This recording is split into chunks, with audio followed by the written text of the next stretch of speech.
Bem-vindos ao IA Sem Juridiquês, o quadro do Instituto Conecta Jus que conecta você ao futuro do direito. Aqui falaremos de temas de maneira fácil, leve, falando sobre inteligência artificial e tudo claro, sem juridiquês. Meu nome é Fernanda Soares, eu sou professora de processo penal, sou promotora de justiça e uma entusiasta da IA. Oi, Fê, tudo bem? Me alegra muito saber que até hoje você não conseguiu decorar nosso texto, mas está tudo bem. Vamos continuar. Eu sou o Tiago Simões, sou procurador do Estado, advogado e professor de processo civil. Estou aqui com vocês, obviamente, como entusiasta da inteligência artificial.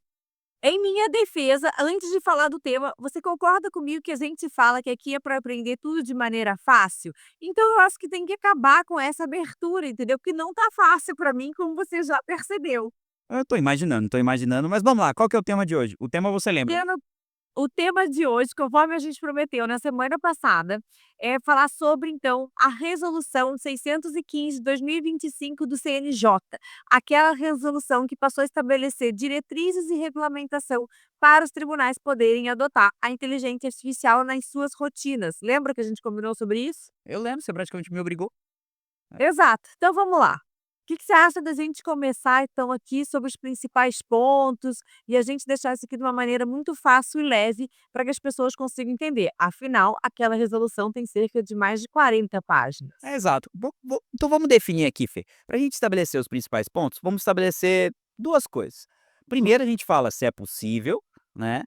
E assim, o que é contratação pública é contratação privada, e depois a gente vai para os requisitos da contratação privada, que é o que mais interessa pra gente no dia a dia, né. E Combinado. Então vamos lá. Daquilo que você estudou, é possível então o uso da inteligência artificial no poder judiciário? sim, Fê, a resolução 615 do CNJ, ela veio regulamentar o uso. Por quê?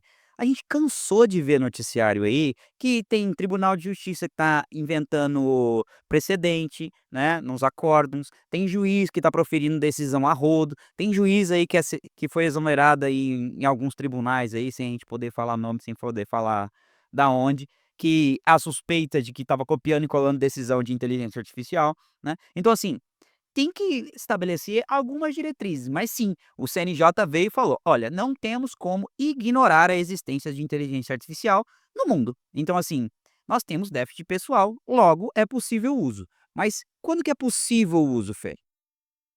Tá, mas antes da gente falar quando é possível, mas eu acho que a gente precisava entrar se é possível o uso tanto particular daquela inteligência artificial, então, que ela é contratada por um determinado juiz ou servidor, e também aquela que é uma contratação feita pelo próprio órgão. O que você acha da gente adentrar nesse ponto aqui? Beleza.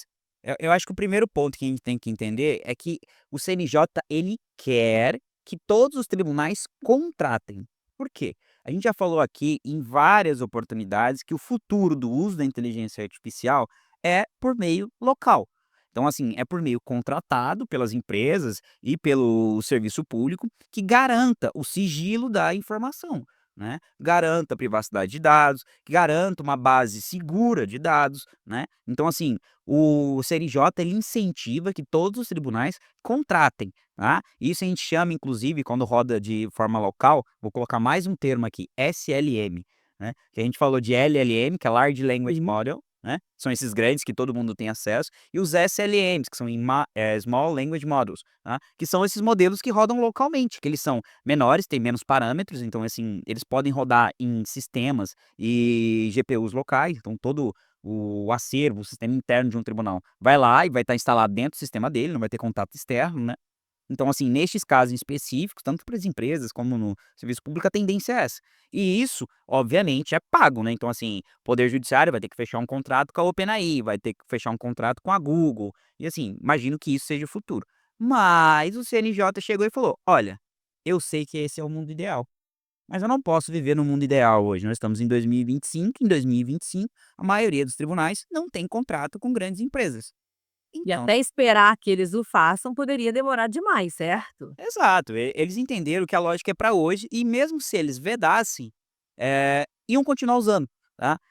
Tem até um termo, como é que é o termo que a galera vem utilizando isso para empresas, que eu acho que é Shadow AI, uma coisa assim, que muita gente nas grandes empresas, as empresas proíbem o uso e as pessoas utilizam de forma em outro computador, em outro sistema, tá, de modo que a empresa não saiba, não fica sabendo. né. Então isso ia acontecer de qualquer forma. Então o CNJ veio e falou: "Vamos regulamentar, vocês vão usar, não vou tirar". Melhor, gente. Exato.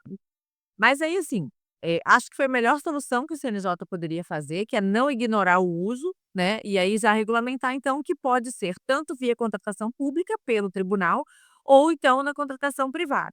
Mas para isso, preciso que eles estabeleceram alguns fundamentos e princípios para esse uso da inteligência artificial.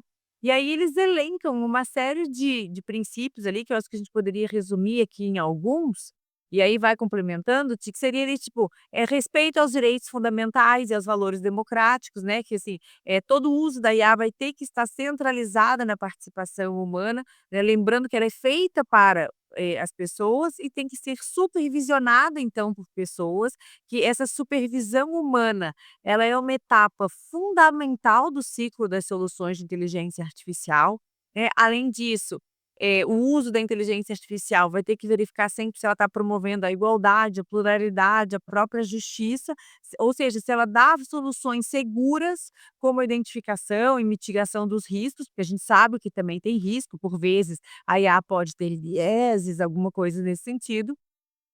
O uso também precisa o quê? Desse uso tem que proteger sempre os dados pessoais, como você mencionou, o acesso à informação, tem que respeitar segredo de justiça, além de ter uma curadoria segura dos dados, né, que tem que ser rastreáveis e auditáveis. E eu acho que ele coloca ali também como um outro pilar a conscientização e a difusão do conhecimento da inteligência artificial, né, primando sempre por uma capacitação contínua de todos os usuários, para que eles possam estar ali sempre se aperfeiçoando em relação ao uso da inteligência artificial. Eu acho que um outro ponto que tem ali também, Ô Fê, ela eu acho muito legal que isso que você tá falando é como se a gente dividisse, daqui a pouco a gente vai falar de regras específicas, assim, que vem no dispositivo, mas é como se você dividisse em princípios, são assim, são coisas que regem de um modo geral a inteligência artificial, com os princípios, entendeu? até porque esses princípios que você tá falando se aplica a todos, tanto a contratação pública como a contratação privada, né. Exato. E ainda dentro dos princípios que está ali, então, a conscientização e difusão do conhecimento, estava ali também a garantia da segurança da informação cibernética, a transparência desses relatórios de auditoria e a avaliação do impacto do algoritmo e do monitoramento. E o respeito, claro, ao princípio da justiça, da equidade, da inclusão, da não discriminação, né, da própria eficiência, da contestabilidade, da auditabilidade. Então, assim, numa síntese, seriam esses os princípios que a gente pode extrair ali. E é claro que eles trazem principalmente esse da prevenção, de uma precaução e de um controle para mitigar os riscos, e dessa necessidade de supervisão humana a todo tempo, que tem que ser de forma efetiva, periódica e adequada. Acho que, no geral, seriam esses os princípios que a gente extrai, dessa resolução. Tis, teria algo mais ali? Não, é assim, primeira coisa que eu acho genial que o CNJ tenha se antecipado, por exemplo, a legislação. Hoje nós não temos nenhuma legislação, eh, no âmbito brasileiro, pelo menos, que trate sobre inteligência artificial. Tem até um projeto da Câmara que está rodando, mas nós não temos, né. Então o CNJ, ele foi o primeiro a trazer princípios que norteiam a inteligência artificial no âmbito do público, né. Tudo bem, no âmbito privado nós teremos outras regras, mas no âmbito do público, que é assim, uma grande massa do país, né, então assim, o CNJ basicamente já trouxe diretrizes fundamentais, entende. E eu tenho certeza que quanto mais forem regulamentados por administração pública e os demais órgãos, vai se copiar muito dessa resolução do CNJ, porque eu acho que ela é muito boa, né. Então assim, basicamente o que você vê falando desses princípios tem que supervisionar, tem que Sim. garantir direitos fundamentais, tem que garantir direito à informação e, principalmente, eu acho que uma das coisas que você falou que eu acho muito interessante é garantir transparência do algoritmo. E nesse ponto, não sei se você percebeu, eles fazem ali até uma categorização dos riscos e das vedações. Então eles colocam ali que nessa transparência, faz-se necessário que cada tribunal eles avaliem o impacto das soluções de inteligência artificial, até para definir os riscos que aquela inteligência utilizada vai causar. Então se tem risco alto, se tem risco baixo, entendeu? E aí, a partir dessa avaliação de risco, eles colocam ali, então, que são vedados o desenvolvimento do uso de solução de inteligência artificial que não possibilite a revisão humana dos resultados, né. Ou também ficam vedadas, por exemplo, soluções de inteligência artificial que avaliem traços de personalidade, ou que prevejam crimes ou reiteração delitiva para fundamentar decisões judiciais, então isso ficou vedado. e fica vedado também o uso de inteligência artificial que classifique pessoas naturais para avaliar direito, para avaliar testemunhos, ou mesmo que identifique padrões biométricos para o reconhecimento das emoções. Esse era um dos caminhos que o pessoal estava querendo levar o uso da inteligência artificial, né, então isso está dado. Que a IA é preconceituosa, gente, vai fazer o quê? O ser humano é preconceituoso, de um modo geral, a maioria da população é preconceituosa, existe, né. Inclusive nós temos um preconceito, às vezes, enraizado e, assim, não é que tá tudo bem, existe, é um fato, né. E a gente tem Eu que lembro trabalhar isso. até eu tô fazendo um artigo do doutorado sobre, viés de gênero na inteligência artificial, só vou fazer um parênteses. E aí eu estava realmente fazendo uma curadoria em diversas pesquisas sobre isso que você está falando, que a IA é preconceituosa, e a razão dela, o ser, é que, por exemplo, ela é programada, certo? Ela foi treinada por seres humanos e que cada um deles tem uma certa tendência para um lado ou para o outro, tem um preconceito ou não. E aí uma das soluções que diversos artigos colocam é essa, que se faz necessário que lá entre as pessoas que fazem o treinamento e o próprio desenvolvimento da inteligência artificial, é essencial que a gente tenha, variações não só étnicas, mas de sexo, de raça, sabe, e assim por diante, cor e etcétera, para que a gente possa ter uma IA que seja realmente a cara do mundo todo, né, e não através dos olhos de alguns. Esse é o grande problema, né, Fê, porque, assim, a gente não conseguiu até hoje ter uma norma supranacional. A gente tem, por Exa exemplo, sistemas de direitos humanos locais, temos interamericano, temos europeu e tal.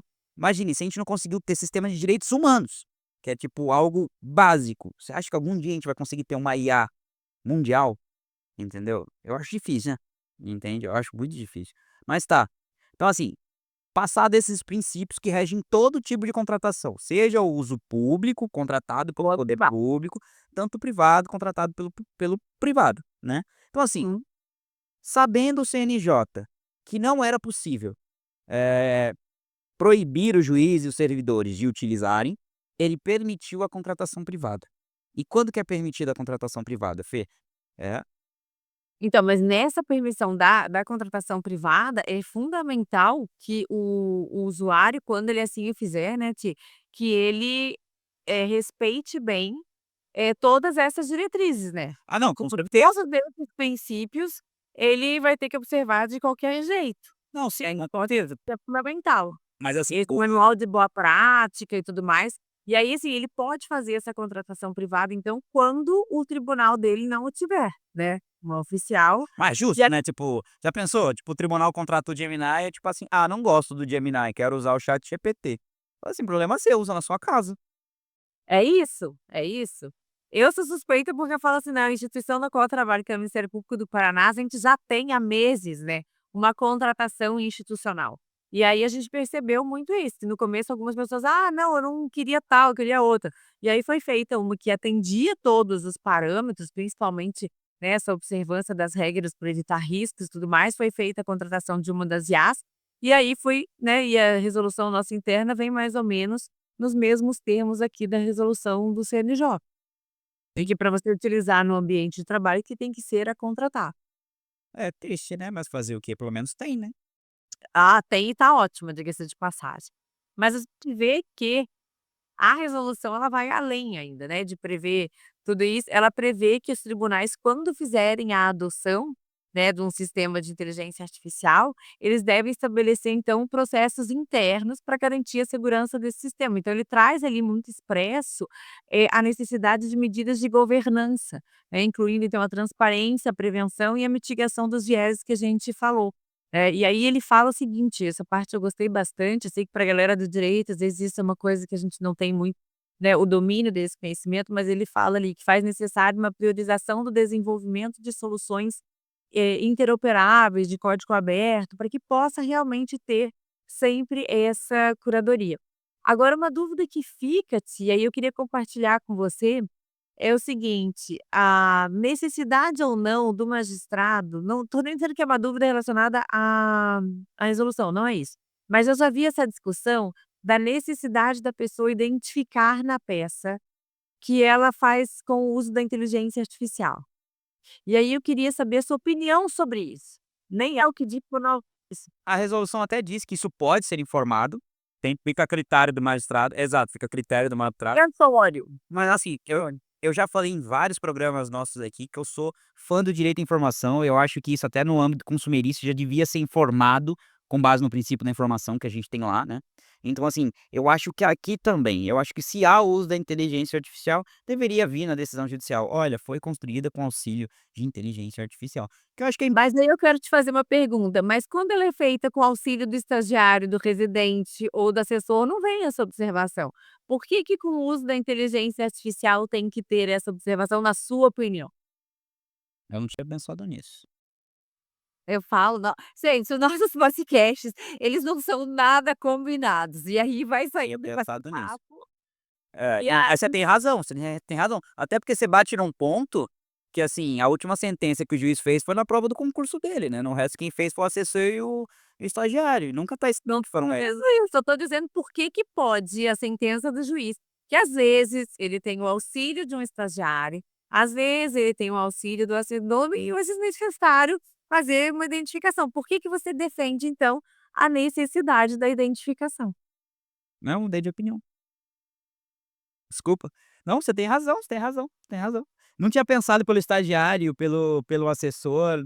Você tem razão, você tem razão. Até porque eu sou o primeiro a falar que a última sentença que o juiz fez foi na prova da sentença do concurso público, entendeu. Eu Então assim, confesso que, assim, essa é a minha opinião, né, essa, em relação às peças, que eu acho que não se faz necessária identificação, que a gente não identifica quando a peça foi integralmente feita por mim ou quando eu contei com o auxílio, de um estagiário, um residente, um assessor. Contudo, eu confesso que em termos de artigos acadêmicos eu tenho feito reflexões e eu ainda não tenho uma opinião, se eu teria que declarar que eu fiz com o uso da inteligência artificial ou não. E aí a minha dúvida fica assim, por exemplo, será que se eu declarar que eu fiz com o uso de inteligência artificial, seja uma peça ou um artigo, você ao ler vai menosprezar a minha peça ou o meu artigo só porque eu me utilizei da inteligência artificial? eu acho que hoje em dia vai ter um valor negativo, que as pessoas Pois é, estão não estão acostumadas. Hã.